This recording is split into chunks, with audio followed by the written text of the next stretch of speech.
이번 영상은 제가 다시 업로드 활동을 시작하기에 앞서 최근 기고글을 통한 미국의 이란 공격, 그리고 이 전쟁의 장기화가 어려운 이유와 함께 국제 유가, 미국 주식, 비트코인의 움직임에 대한 예측과 실제 그 결과를 리뷰하는 내용을 담고 있습니다. 아울러 유튜브 게시판에도 화면의 리뷰 자료를 게시할 예정입니다. 이렇게라도 하지 않으면 기고글 위주로 활동하는 제 특성상 운영이 어려워질 수 있어 부득이한 조치라는 점 너그럽게 헤아려 주시면 감사드리겠습니다. 따라서 앞으로는 제 예측이 맞더라도 가급적 이러한 영상은 거의 업로드하지 않을 예정입니다. 분석에 대한 리뷰가 주된 내용이기는 하지만 끝까지 시청하신다면 시장의 큰 틀을 이해하시는 데에도 분명 도움이 되실 겁니다. 이제 시작하겠습니다. 2026년 2월 10일 저는 이미 유튜브 영상을 통해 미국이 이란을 공격할 수밖에 없는 이유에 대하여 언지드렸습니다. 그리고 전쟁 발생 3일 전 갑자기 재점화된 이란 내 시위가 친미 진영 사보타주식 전략으로 전쟁이 다가왔음을 언지드리면서 특히 2월 25일 미국이 이스라엘 인접국 레바논에 있는 자국민들을 긴급 대피시킨 걸 보며 이건 실제 미국과 이스라엘의 이란 공격을 전제로 한 조치이므로 이제 전쟁이 임박했다고 계속 경고했습니다. 덧붙여 저는 전쟁 발생 전부터 시장의 모든 움직임도 이 전쟁의 영향을 받을 수밖에 없다고 강조드렸죠.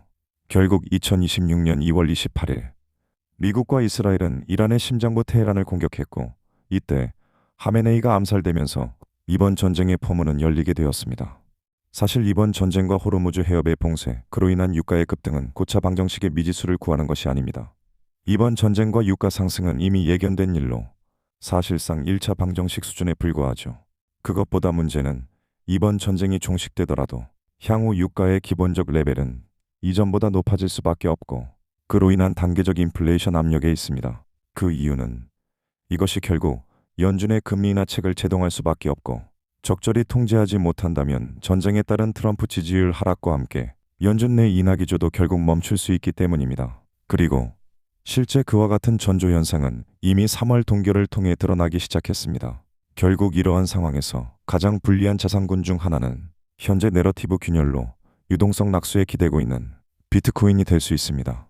그래서 최근 시장에서 나오는 맹목적 상승에 휘둘리지 마시고 바로 이런 점부터 이해하고 계셔야 합니다. 이제 비트코인 관련 리뷰입니다.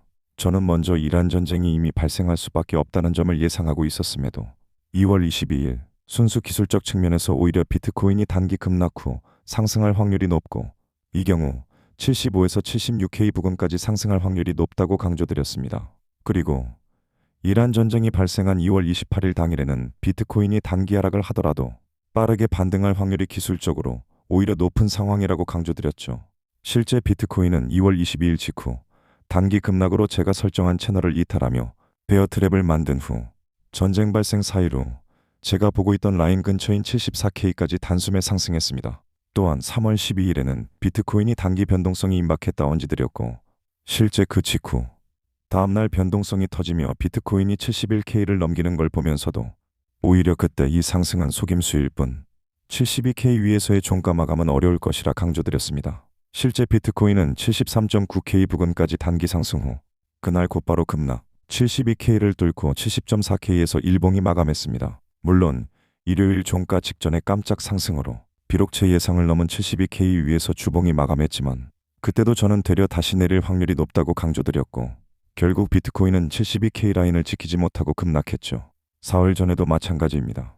저는 3월 20일 비트코인이 단기 상승하더라도 71에서 72K 구간을 넘기 어렵고 68K 부근이 핵심 승부처임을 강조하면서 해당 가격대 위아래에서 갑자기 쇼스퀴즈형 장대 양봉이 출현할 수 있음을 언지드렸습니다. 그리고 실제 3월 20일 언급한 직후 비트코인은 단기 상승으로 70.8K 부근까지 상승하였지만 결국 제가 언급한 71K를 넘지 못한 채 다시 하락했고 이때 핵심 승부처로 주목한 68K 부근까지 밀리게 됩니다.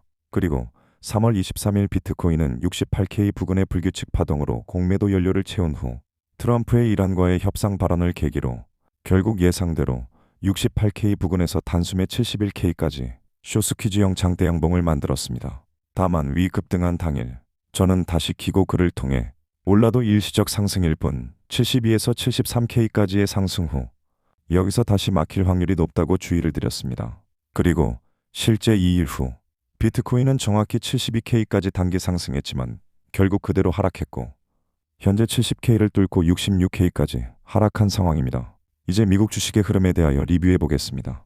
실제 저는 전쟁 직후 미국 주식의 흐름과 관련하여 시장도 유가 상승을 상수로 인식하기 시작한 점에서 유가가 150불을 넘기는 리스크 버프만 벌어지지 않는다면 아무리 지금 사모펀드 리스크가 있어도 2025년 귀속소득의 과잉 징수에 따른 세금 환급이 먼저일 것이라 강조드렸죠. 바꿔 말해 과징수된 텍스 리폼 면세소득 등 세금 환급이 핵심인데 2에서 4월 이것이 이례적으로 집중 환급될 것이라는 점을 들어 주가의 하락폭은 제한적이며 하락 시 매수를 고려 중이라는 언지를 드렸습니다.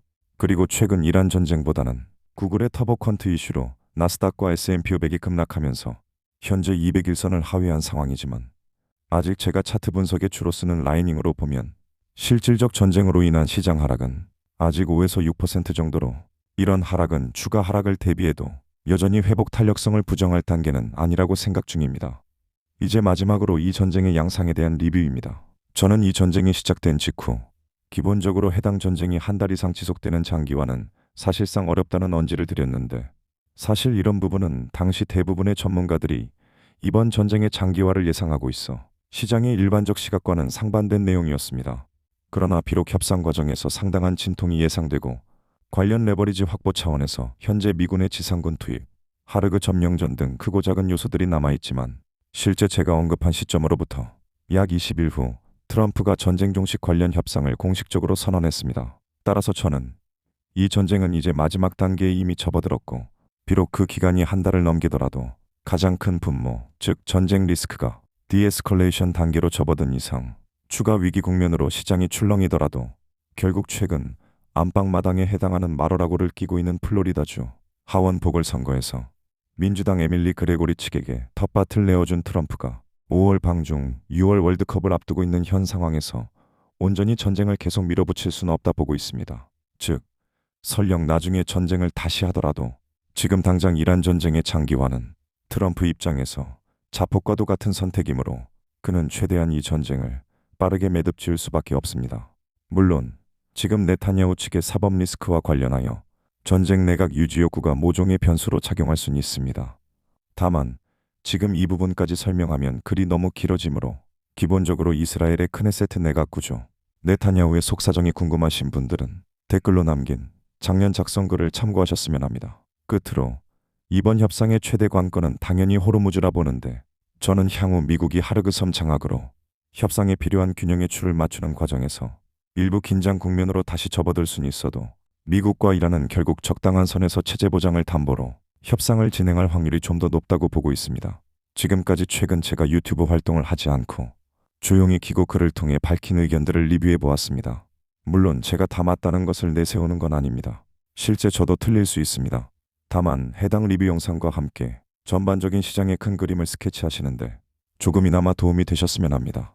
이제 다음 영상부터는 이런 채널 유지를 위한 리뷰보다는 좀 더 충실한 내용으로 찾아뵙겠습니다. 시청해주셔서 감사합니다.